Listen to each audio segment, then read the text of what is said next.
Evangelho de Marcos, capítulo 1, do versículo 16 até o versículo 20. Diz assim a palavra do Senhor. Caminhando junto ao mar da Galileia, viu os irmãos Simão e André, que lançavam a rede ao mar, porque eram pescadores.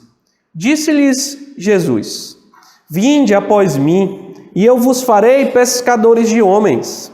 Então, eles deixaram imediatamente as redes e o seguiram.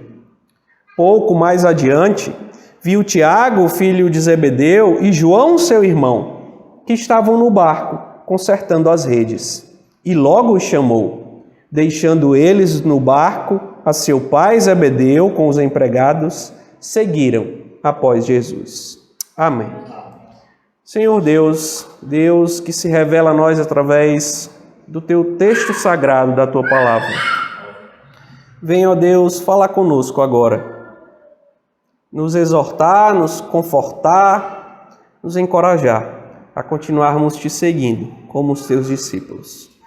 Em nome de Cristo. Amém. A imagem de um rei, irmãos, traz consigo a ideia de poder, a ideia de autoridade. Um rei manda e os outros obedecem. A palavra de um rei é uma palavra soberana, uma palavra que tem poder sobre outros, sobre um território, sobre um povo, sobre pessoas, sobre os seus súditos. Afinal, a figura de um rei nos faz pensar sobre isso, sobre quem ele governa, sobre o que ele governa. Um rei possui um reino e esse reino possui um povo. É sobre isso que nós falaremos hoje, sobre o relacionamento de um rei com o seu povo. Mas nós não falaremos de reis antigos, nós não falaremos de reis desconhecidos, nós não falaremos de reis que não influenciam as nossas vidas. Nós falaremos do nosso rei, do Rei dos Reis, do Senhor Jesus Cristo. Nós falaremos daquele que governa sobre nós, nós que somos o seu povo, nós que somos os seus discípulos. Nós falaremos sobre aquele que veio morrer pelas nossas vidas, pela nossa salvação. Hoje, irmãos, nós falaremos do nosso relacionamento com esse rei. Nós falaremos do relacionamento de Cristo com os seus discípulos. Nós já vimos na abertura do Evangelho de Marcos que Cristo é apresentado como um rei divino. Ele é o rei anunciado por João Batista. Ele é o rei apresentado pelo próprio Deus no batismo. Ele é o rei que venceu Satanás no deserto. Ele é o rei que traz a mensagem do Evangelho. No texto de hoje, Marcos nos fala de como esse rei constitui o seu povo, de como esse rei forma os seus discípulos, aqueles que o seguem. E nós veremos duas coisas sobre os discípulos do rei hoje. Primeiro, nós veremos que os discípulos são chamados pelo rei. Alguém só pode ser discípulo se o rei o chamar. E em segundo lugar, nós veremos que os discípulos do rei são chamados para servir ao rei. Os discípulos do rei servem ao rei. O cenário do nosso texto é o mar da Galileia, que apesar de ser chamado de mar, não é um mar como conhecemos. Ele não tem água salgada, ele não tem a infinitude de água como os mares que estamos acostumados a ver. Trata-se de um grande lago, um lago de água doce, um lago como o lago daqui de Araguaína, só que muito maior. Água doce represada numa bela paisagem rodeada de montanhas em um dos seus lados, e é ali que o rei caminhava, em uma paisagem agradável, em uma bela imagem da criação de Deus, em um clima agradável para se caminhar. Ali estava o rei Jesus, caminhando às margens do mar da Galileia. Mas o rei não estava ali para uma caminhada qualquer. Ele não foi ali apenas para se exercitar, Ele não foi ali apenas para contemplar a natureza, o rei estava ali em busca dos seus discípulos. Os discípulos de Cristo são aqueles que o próprio Cristo busca, aqueles que o próprio Cristo chama. É o próprio Rei Jesus que vai em busca daqueles que farão parte do seu povo. E ali, às margens do mar da Galileia, ele encontrou os seus primeiros discípulos. As margens daquele lago, irmãos, eram movimentadas. Havia um grande mercado de pesca naquela região. Para você ter ideia, naquele lago existiam 16 portos de pesca. Barcos, centenas deles, cruzavam as suas águas. O mercado de peixe era tão grande que os peixes do mar da Galileia eram exportados para outras regiões, para o Egito, para Alexandria, para a Síria. Assim, é provável que muitos homens estivessem ali. Muitos trabalhadores, muitos pescadores estavam ali em seus barcos, trabalhando, cuidando de suas vidas, enquanto o Rei Jesus caminhava pelas margens daquele lago. Entre esses homens estavam os 4 pescadores do nosso texto. Simão e André lançavam redes ao mar. E Simão aqui é o mesmo Pedro, Simão Pedro. Enquanto Tiago, filho de Zebedeu, e João, seu irmão, estavam no barco, consertando as redes. Era um dia qualquer. Eles estavam realizando o seu trabalho. Acordaram cedo, deixaram suas casas, foram em busca de ganhar o seu pão de cada dia. Para eles, um dia normal. Para o rei, um dia especial. O dia em que Cristo os chamaria para ser os seus discípulos. O rei os encontraria. O rei os chamaria. Então, irmãos, ali, naquela imagem de um lago cheio de homens, cheio de pescadores, muitos deles, Cristo no meio de tantos, entre tantos barcos, o rei olha para aqueles 4 homens e os chama: vinde após mim e vos farei pescadores de homens. Vejam uma coisa, no mínimo curiosa aqui. Eles ouvem e vão. Não há questionamentos, não há dúvidas. Eles apenas deixam tudo e seguem a Cristo. Veja o versículo 18. Simão e André deixam tudo imediatamente. Eles abandonam o barco, eles abandonam as redes. Veja o versículo 20. Tiago e João abandonaram o próprio pai no meio do trabalho. Deixaram as redes que estavam consertando. Esses homens jogam as coisas de lado, abandonam a própria família, abandonam seus negócios e seguem a Cristo. O que está acontecendo aqui? Como alguém pode seguir outra pessoa dessa maneira? Imagine você trabalhando com seus amigos, cumprindo suas responsabilidades, passeando ali na Via Lago, à beira do lago que conhecemos. Está ali com a sua família, talvez em um dos parques de Araguaína. Então chega alguém, um homem, e diz para outra pessoa que está do seu lado, ou para você mesmo: vinde após mim. E então aquele que ele chama simplesmente sai, como se fosse um robozinho, e obedece o seu comando. Não é estranho? Não é algo que deveria nos deixar preocupados? Quem é esse que chamou? Era estranho naquela época também. Para os judeus, a família era algo sagrado. Deixar o pai no meio do trabalho para seguir alguém que o chamou, deixar os seus afazeres diários, as suas funções familiares, para seguir alguém que chamou. Mas é exatamente isso que acontece com aqueles que são chamados por Cristo. Porque Jesus, irmãos, não é um homem qualquer. Jesus é o Rei de todo o universo. Ele é o Rei que governa sobre todos os homens.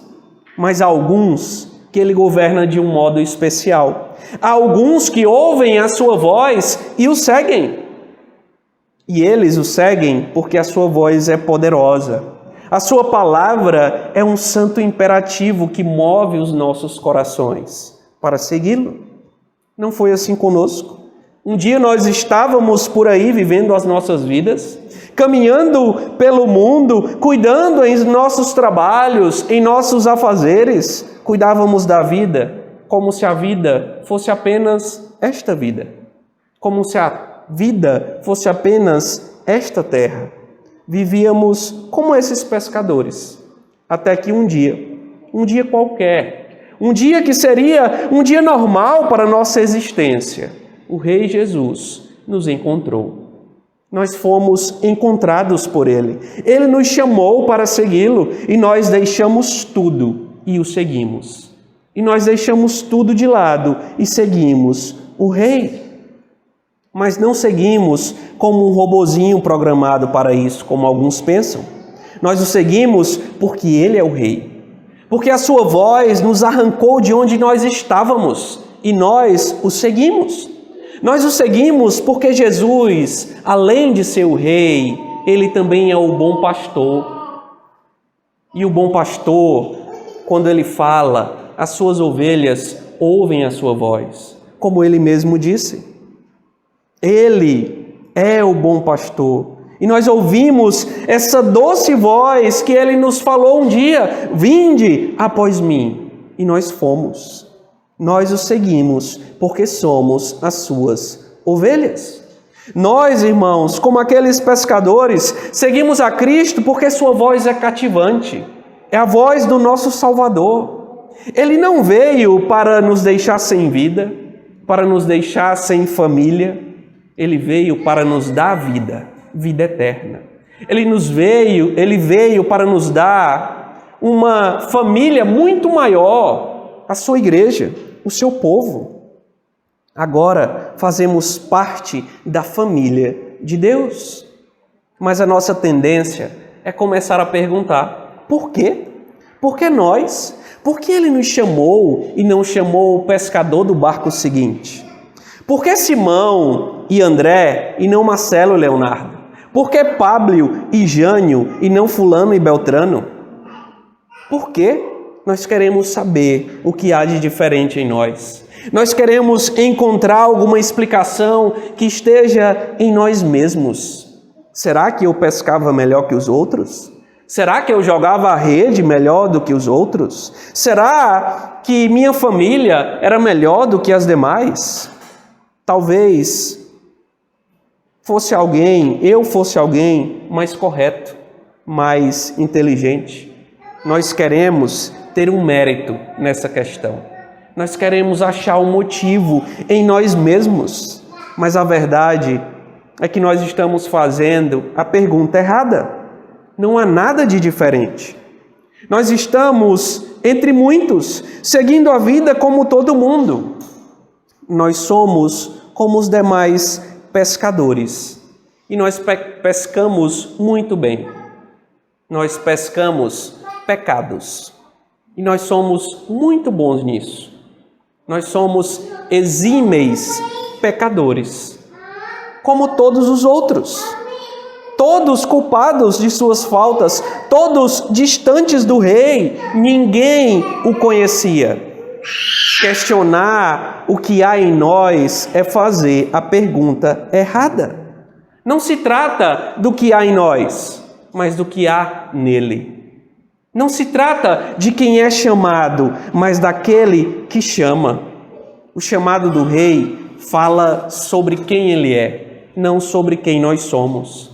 A pergunta certa seria: o que há nele para nos chamar sem ver nada em nós? O que há nele para nos chamar quando ele via apenas os nossos pecados? E quando perguntamos isso, nós percebemos que Cristo é um Rei de amor, é um Rei de graça, é um Rei de misericórdia. Ele é o Rei que ama primeiro, que estende sua mão salvadora. Ele é o Rei que veio não para buscar pessoas especiais deste mundo, pessoas diferentes, mais capazes, melhores do que as outras. Ele veio buscar pessoas normais, pessoas como nós, pessoas pecadoras, pessoas egoístas, que erram, que vacilam, que não queriam saber dele, que nunca imaginaram na vida ser governadas por um rei. Cristo, irmãos, é o Rei Todo-Poderoso que nos chama com sua doce voz, e a sua voz nos arranca do mundo para nos fazer seus discípulos. Mas Cristo não nos chama apenas para segui-lo passivamente. Ele não nos tira dos nossos pecados para que sejamos discípulos improdutivos. O nosso Rei nos chama para o serviço. O nosso Rei nos chama para servir. Seu chamado não é apenas vinde após mim, mas vinde após mim e eu vos farei pescadores de homens. O seu chamado não é apenas para segui-lo, mas também para servi-lo, porque os discípulos do Rei servem ao Rei. Jesus nos tira dos nossos pecados, é verdade, nos tira do nosso estado de condenação para nos fazer seus servos. Ele nos dá uma nova missão também, um novo propósito. Nós deixamos as nossas redes, mas recebemos redes novas. E agora trabalhamos para o Rei. Nossos pensamentos, nossas palavras, a nossa conduta, o que fazemos e deixamos de fazer no mundo, diz respeito agora ao Rei. Ele nos governa. Ele tem o governo sobre nós. Nós devemos algo a esse Rei e nós devemos servi-lo. Mas há um problema. Nós não sabemos viver assim. Nós seguimos a Cristo meio confusos. As coisas são todas novas. Nós precisamos aprender. Nós precisamos amadurecer. Mas enquanto isso não acontece, nós queremos servir da nossa maneira muitas vezes. Nós queremos servir do nosso jeito. Nós queremos continuar vivendo a vida como antes. É mais fácil. Nós já sabemos viver desse modo. É mais fácil viver como sempre vivemos. Basta ouvir o chamado do Rei e então dizer que viverei como antes. Veja os discípulos da nossa história. Jesus os chamou e eles o seguiram. Mas eles eram meio atrapalhados. Eles não entendiam o que Cristo dizia. Eles vacilavam. Em Marcos 8, depois você pode ver, do verso 14 ao 21, esses discípulos discutem, tentando entender o que Cristo está ensinando. Eles não entendem. Em Marcos 14, a partir do verso 37, Jesus diz para eles orarem. Orem. E Jesus então sai para orar. Quando volta, eles estão dormindo. Em Marcos 8:33, Jesus repreende Pedro, quando Pedro diz que Cristo não precisava morrer. E Cristo olha para Pedro e para os demais discípulos e diz: arreda, Satanás, porque não cogitas das coisas de Deus, e sim dos homens. Em Marcos 6:45 a 51, o texto que lemos na liturgia, Jesus diz para os seus discípulos atravessarem o mar da Galileia, o mar que eles conheciam, onde pescavam, onde viviam. Aquele mar que fazia parte de suas vidas. Já era noite, e enquanto eles atravessaram, veio um vento forte, vieram as ondas e eles temeram. E no meio do vendaval, Cristo aparece caminhando, andando sobre as águas. Mas os discípulos tiveram medo. Eles gritaram. Eles pensaram que Cristo era um fantasma. Até que a voz do Rei, a voz que eles conheciam, soou no meio da tempestade dizendo: tende bom ânimo, sou eu, não temais. Discípulos de Cristo, irmãos, não nascem prontos. Cristo os chama, Cristo os salva, mas amadurecimento leva tempo. Nós vamos sendo santificados à medida que caminhamos. Há momentos que não entendemos e ficamos atrapalhados. Pecamos, erramos, falamos demais, falamos de menos, ferimos e somos feridos. Essa é a nossa vida. Essa é a nossa caminhada como discípulos de Cristo. Para crescermos, precisamos de alguém que nos ajude. Precisamos ser ensinados quando não entendemos, ser consolados quando desanimamos. Precisamos ser encorajados quando temos medo. Precisamos ser confrontados quando nós erramos. É necessário que alguém chegue até nós e nos diga que nós precisamos mudar. E quem fará isso se Cristo não está mais fisicamente entre nós? Quem ocupará seu lugar para repreender seus discípulos, para encorajar os seus discípulos? Mesmo que o Senhor Jesus não esteja fisicamente entre nós, Ele está em nossas vidas. Está em nossas vidas por meio do seu povo, por meio da sua igreja. Cristo veio, irmãos, para formar uma comunidade de discípulos. Esses homens que ele chamou no Mar da Galileia viveram em uma comunidade com Cristo durante 3 anos. Foram repreendidos pelo Senhor, ensinados pelo Senhor e encorajados pelo Senhor. Esses homens foram amadurecendo com o tempo e coube a eles serem os apóstolos do Senhor Jesus Cristo. Aqueles que fundariam a igreja, os pescadores de homens que reuniriam o povo de Deus, que formariam a comunidade do rei, a igreja do rei, nós, o seu povo. E o próprio Senhor Jesus Cristo concebeu e formou esses homens em uma comunidade inicial que daria origem a toda a sua igreja espalhada pelo mundo. Esses homens tiveram que amadurecer. É essa igreja que Cristo usa, irmãos. Jesus nos chama para vivermos reunidos, juntos, como o seu povo. Esse é o projeto de Cristo. Esse é o projeto do Senhor Jesus Cristo para o nosso discipulado, para a nossa caminhada. Discípulos que imitam o Rei e ajudam uns aos outros. Se temos a igreja, se temos uns aos outros, então nós temos Cristo e o que Ele planejou para nós. Essa é a verdade das Escrituras. É por meio do ensino da igreja e do convívio com os irmãos que Cristo vai nos transformando. Deus usará outros discípulos para nos ensinar, para nos corrigir, para nos confrontar. Pedro que o diga, ele sabe bem disso.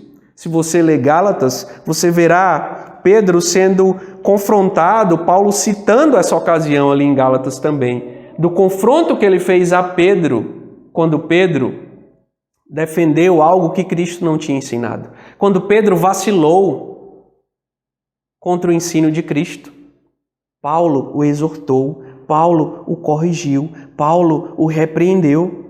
Nós servimos a Cristo, irmãos, quando fazemos isso uns com os outros.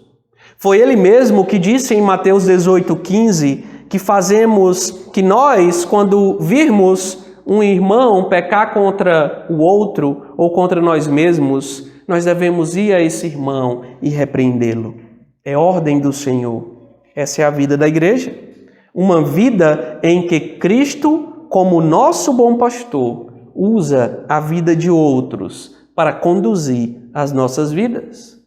Se nós queremos amadurecer, se nós queremos crescer na nossa caminhada com o Rei e servir a esse Rei de uma maneira melhor, nós precisamos crescer no relacionamento com a sua igreja e com outros discípulos. É necessário, irmãos, que tenhamos pessoas próximas a nós. É necessário que nos demos a conhecer uns aos outros e que façamos isso com intencionalidade.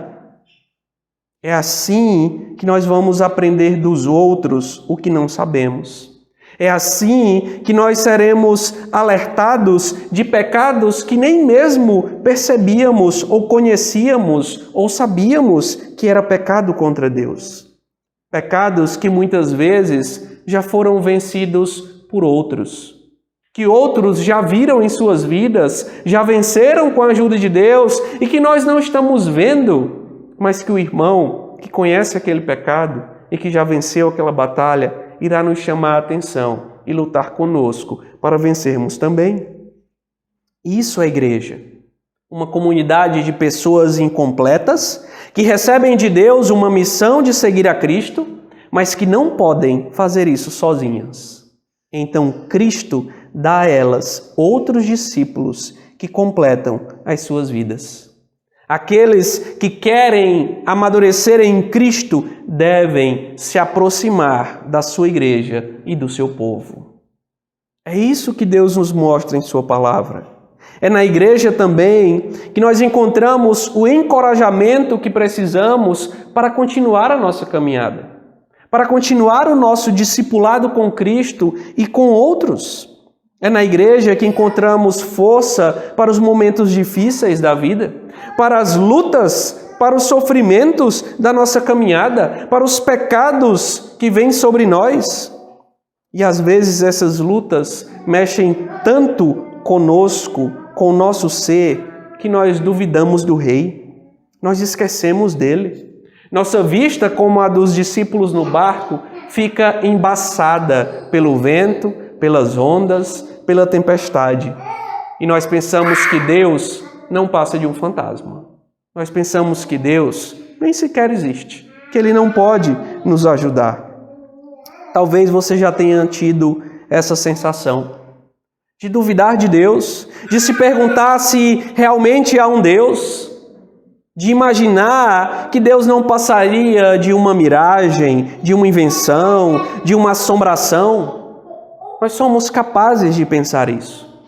E é em momentos assim que precisamos da igreja, que precisamos de pessoas que nos conheçam, em quem confiamos, pessoas que seguem a Cristo, pessoas que nos darão ânimo, que estarão ao nosso lado para nos ajudar a caminhar.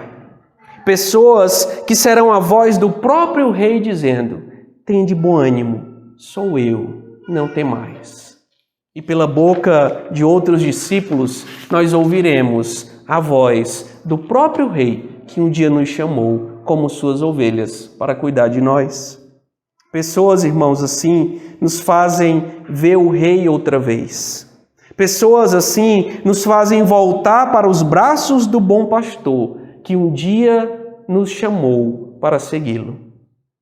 Pessoas assim nos fazem voltar para o caminho, voltarmos a nos portar como ovelhas. Pessoas assim fazem com que o Rei chegue até nós mais uma vez e a tempestade se acalme e nós tenhamos paz e tranquilidade para caminhar. A nossa vida é uma vida de serviço. E esse serviço ao Rei envolve outras pessoas. Nós somos chamados para sermos pescadores de homens. Pescar pessoas, melhor dizendo, não é como pescar peixes. Peixes nós pescamos e largamos em um tanque. Pessoas nós pescamos para que façam parte das nossas vidas, até o dia em que o Rei voltará para nos levar para o céu. Que o Senhor nos ajude, irmãos, a vivermos assim. Que o Senhor nos ajude a conduzirmos uns aos outros, olhando para Cristo, para que nós possamos aguardar a sua chegada, sempre com os olhos fitos nele, sabendo que só é possível segui-lo neste mundo, tendo os seus discípulos à nossa volta. Não é possível viver no mundo como discípulo de Cristo sem ter outros discípulos, sem ter a sua igreja em nossas vidas. É assim que Deus planejou para que o seu povo, aqueles que Ele chamou, vivam neste mundo. Que Deus nos abençoe.